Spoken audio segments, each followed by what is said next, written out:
It's time for another episode of Let's Talk Business, featuring interviews with South Carolina business executives, community leaders, and government dignitaries. Let's Talk Business is a truly one-of-a-kind business-to-business talk show. And now, here's your host, longtime South Carolina business publisher, Rick Jenkins. Hello, everyone, and welcome to another episode of Let's Talk Business South Carolina. I'm your host, Rick Jenkins. Today, we're going to talk about all the latest innovations in the telecommunications industry with the true industry expert from AFL. AFL is a leading provider throughout the world of fiber optic solutions for broadband networks, data centers, energy infrastructure, and other applications. They manufacture, engineer, and install fiber optic cable and other products. The company is headquartered in Duncan, close to the border between Greenville and Spartanburg counties, where they have 4 manufacturing facilities.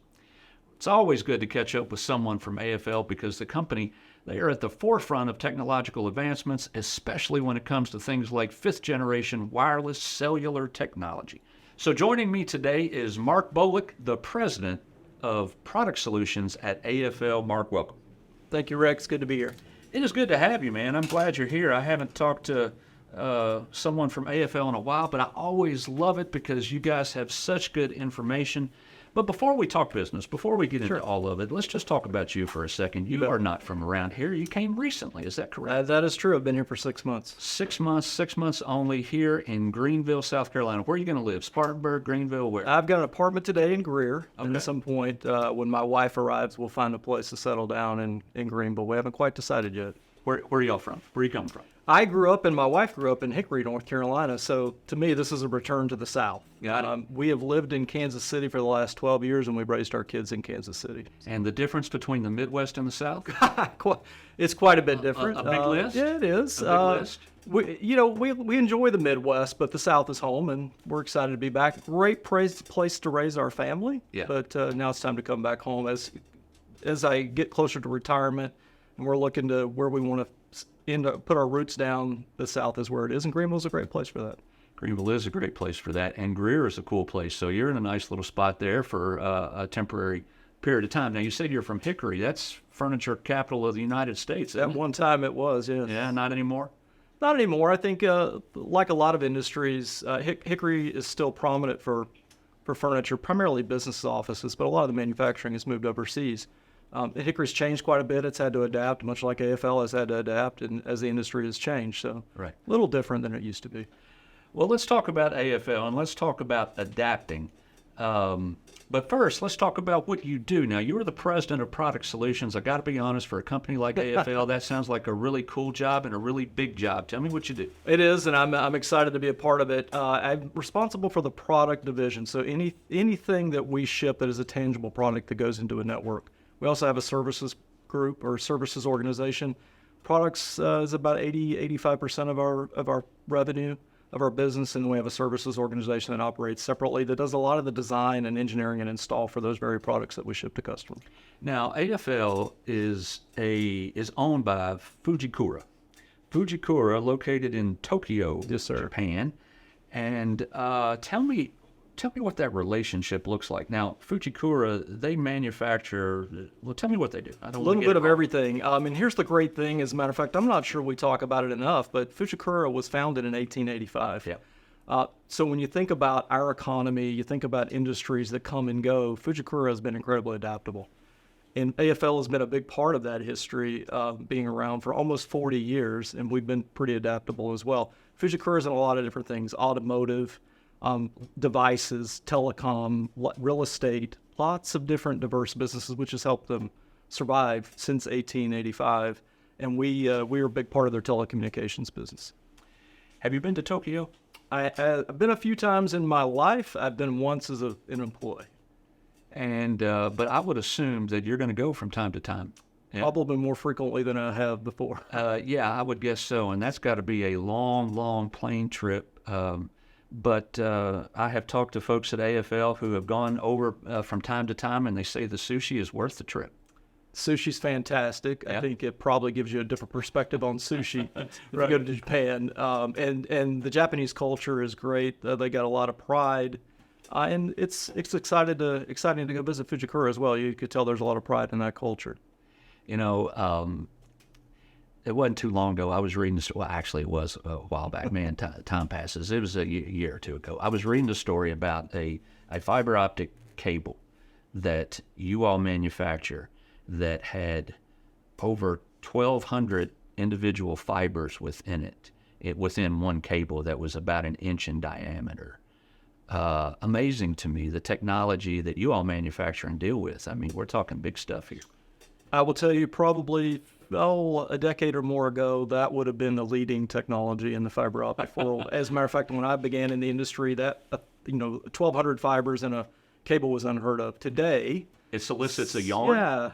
Today, because of density being critical to telecommunications providers, whether they're hyperscale data center owners or telecom network owners, 6,912 in a cable that will fit in a very small duct. Okay, so hang on. I said 1,200, and you jumped it up to 6,912. And what's the diameter on that? A little more than an inch. Wow. Okay, so either what I read was really old, or I just remember the 1,200 wrong. That is amazing to me. And what is that type of product used for? They go as the backbone between data centers, so connecting two data centers. They'll go inside of a data center. So if you think about things like artificial intelligence, the density that they need to proliferate that technology, they don't have a lot of real estate. So they got to get the most out of the real estate that they have. So those cables will connect data centers. They're going into telecommunications networks. As you think about fiber to the home, the backbones for 5G, they may not use a cable quite that large, but something like a 3,456 fiber cable is not unheard of. Right. So I did not honestly see in my 30 years in this industry that we would be talking about fiber counts in the thousands and the multiple thousands, but it's here, and I would say it's going to continue to grow. I was going to go in a different direction here right now, but I'm going to stick on this for a second because you brought up artificial intelligence.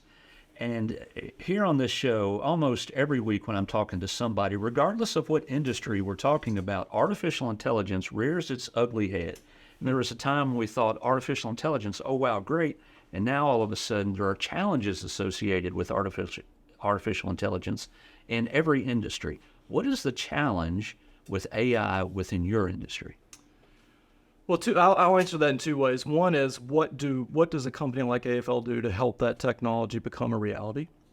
That's the products and services that we provide. So we work with the hyperscale data centers. I could name the names, but you know them. They're part of our daily life, and they are eagerly trying to make sure they get these networks up and ready for when society is truly ready for artificial intelligence and knows how to use it. And then the second part of that answer is society is still trying to understand when machines can learn, how do we use that best in our society? It should speed up life. It should improve quality of life. Of course, you want to make sure that technology remains in the right hands. I think that's probably the biggest challenge that society will have. But what it does for just human beings in general should enable quite a bit, make quality of life better. Good stuff. That's good stuff. 5G. When did before 5G, was it 4G or did 5G? 4G was, yes, it was 4G. There's 3G, there's 2G. Right. 6G will be here at some point. Well, that's where I was going with it. So at what point do we say we're going from 5G to 6G, fifth generation to sixth generation? Who makes that decision? If you ask people in the industry, they'll say 6G is years away. Yeah. If you know how we behave as human beings, that's probably not true. Right. 5G will reach its limitations just like any other technology. Electronic vehicles, AI, many things that we take for granted as mobile consumers or consumers in general, at some point 5G will run out of bandwidth. Today, it enables everything we need it to do. I mean, if you think about autonomous vehicles, that probably doesn't happen without a 5G type of technology. So many of the major carriers have deployed 5G in the macro networks in the outdoor. Probably see it light up on your phone. Now they're starting to deploy those 5G networks inside of buildings. So the ability to receive the bandwidth that 5G is enabled will be here, and it'll just allow us to do more things more economically. Mark, tell me, who are AFL's customers? It's a good question, and that's a broad answer. Yeah, right. We have really four main markets that we participate in globally. The hyperscale data center market, which is growing rapidly with technologies like AI. It's a great place to be. We're a leader in that space. The legacy of AFL, starting all the way back to when Alcoa and Fujikura founded the company, is the energy space. And with grid modernization things like electronic vehicles and at the same time, smart cities. AFL participates there, and actually we're the leader. I think we would probably be the gold standard in the energy space. And then we also participate in service provider. You know those folks as Verizon, AT&T, T-Mobile, Charter, Comcast. And then the enterprise market, which is Fortune 500s, healthcare, higher education. So really anybody who uses telecommunications infrastructure, I would say, is in our customer base to some extent. Got it. I'll tell you what, I'll get you out of here on this. I want to talk about company culture, and I know that's important to AFL. And one of the reasons I assume that it's important, not only, but I assume is because you have a Japanese parent company, and we do know from that culture that these types of things are incredibly important. Not that they're not to us here in the United States, but I think it just becomes doubly so and triply so in some circumstances. So I want to talk about your culture and what that looks like.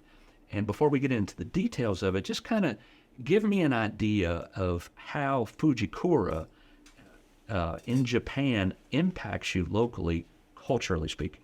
Well, if you're familiar with the Japanese culture, very proud. Integrity is critically important, as it should be. Very innovative. They provide us with a lot of support, but in many ways we live the same values they do. And those values translate, I think, well to the values in the United States. Right. So for you guys, how do you all stay involved in the community? What's important to you? What do you want to make sure happens? Here's what I would say. One of the motivating factors for me joining AFL was its reputation, and its reputation as a very people-oriented company. And it's very important to the employees. I would call it a family-like culture. But I've been with companies where community service, community outreach is part of what they do, but not part of their DNA. I would say at AFL, it is critically important to who we are, and I believe that applies to every single employee.